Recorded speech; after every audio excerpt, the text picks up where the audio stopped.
अस्सलाम वालेकुम जी सारे वेखण वाले वीरां नूं एक पैगाम आ। पिछे तुसीं मेरे वेख रहे होने मुंडे ना कबड्डी खेड के हटे आ ते बड़ी खुशी हुई आ देख के कि माशाअल्लाह एडे एडे बच्चे जिहड़े इन्हां नूं शौक पिया।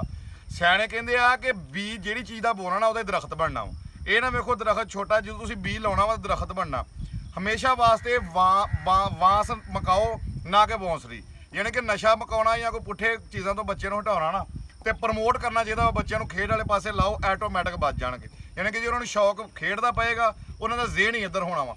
ਜਿਸ ਮਸਜਿਦ ਦੇ ਵਿੱਚੋਂ ਪਿੱਛੋਂ ਬੱਚਿਆਂ ਦੀ ਆਵਾਜ਼ ਨਹੀਂ ਹਟ ਜਾਏ ਉਸ ਪਿੰਡ ਦੇ ਵਿੱਚ ਆਉਣ ਵਾਲੇ ਵਕਤ ਵਾਸਤੇ ਦੀਨ ਦਾ ਖਤਰਾ। ਜਿਸ ਪਿੰਡ ਦੇ ਵਿੱਚੋਂ ਗਰਾਊਂਡ ਆਬਾਦ ਨਹੀਂ ਹਟ ਜਾਣ ਆਉਣ ਵਾਲੇ ਵਕਤ ਦੇ ਵਿੱਚ ਉਸ ਪਿੰਡ ਦੀ ਬਰਬਾਦੀ ਆ। ਯਾਨੀ ਕਿ ਉੱਥੇ ਖੁਸ਼ਹਾਲੀ ਨਹੀਂ ਹੋ ਸਕਦੀ।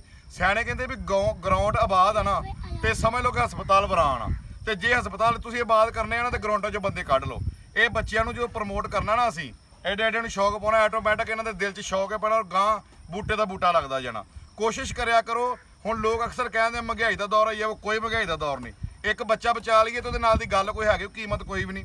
ਕੋਸ਼ਿਸ਼ ਕਰੋ ਆਪਣੇ ਬੱਚਿਆਂ ਨੂੰ ਗੇਮਾਂ ਦੇ ਵਿੱਚ ਜਿੰਨਾ ਹੋ ਸਕਦਾ ਪਾਓ, ਬੱਚੇ ਪ੍ਰਮੋਟ ਹੋਣ ਇਸ ਕੰਮ 'ਚ ਔਰ ਇਹ ਸ਼ੌਕ ਵਧੇ। ਜਿੱਦਾਂ ਜਿੱਦਾਂ ਸ਼ੌਕ ਵਧੇਗਾ ਇਨਸ਼ਾਅੱਲਾ ਤਾਲਾ ਨਸ਼ੇ ਵੀ ਔਰ ਬਿਮਾਰੀਆਂ ਘੱਟ ਹੋਣਗੀਆਂ ਔਰ ਇਹ ਬੱਚੇ ਗਰਾਊਂਡਾਂ ਦੀ ਰੌਣਕ ਬਣਨਗੇ। ਆਉਣ ਵਾਲੇ ਵਕਤ ਵਾਸਤੇ ਮਾਪਿਆਂ ਵਾਸਤੇ ਅੱਛਾ ਬਾਇਸ ਬਣਨਗੇ। ਇਹ ਮੇਰਾ ਪੈਗਾਮ ਆ ਕਿ ਕੋਸ਼ਿਸ਼ ਕਰੋ ਕਿ ਬੱਚਿਆਂ ਨੂੰ ਜਿਸ ਤਰ੍ਹਾਂ ਕਹਿੰਦੇ ਨਾ ਆਲੂਦਗੀ ਮਕਾਉਣੀ ਤੇ ਦਰਖਤ ਲਗਾਓ, ਇਸੇ ਤਰ੍ਹਾਂ ਅਗਰ ਨਸ਼ਾ ਤੇ ਬੁਰੇ ਕੰਮ ਮਕਾਉਣੇ ਤੇ ਬੱਚਿਆਂ ਨੂੰ ਨਾ ਗੇਮਾਂ ਲਾਓ ਔਰ ਹਮੇਸ਼ਾ ਇਨਸ਼ਾਅੱਲਾ ਤਾਲਾ ਅੱਲਾ ਦੇ ਹੁਕਮ ਨਾਲ ਕਹਿ ਲਓ ਕਿ ਬੱਚੇ ਵੀ ਤੁਹਾਡੇ ਖੁਸ਼ਹਾਲ ਹੋਣਗੇ ਔਰ ਤੁਸੀਂ ਵੀ ਖੁਸ਼ਹਾਲ ਹੋਵੋਗੇ।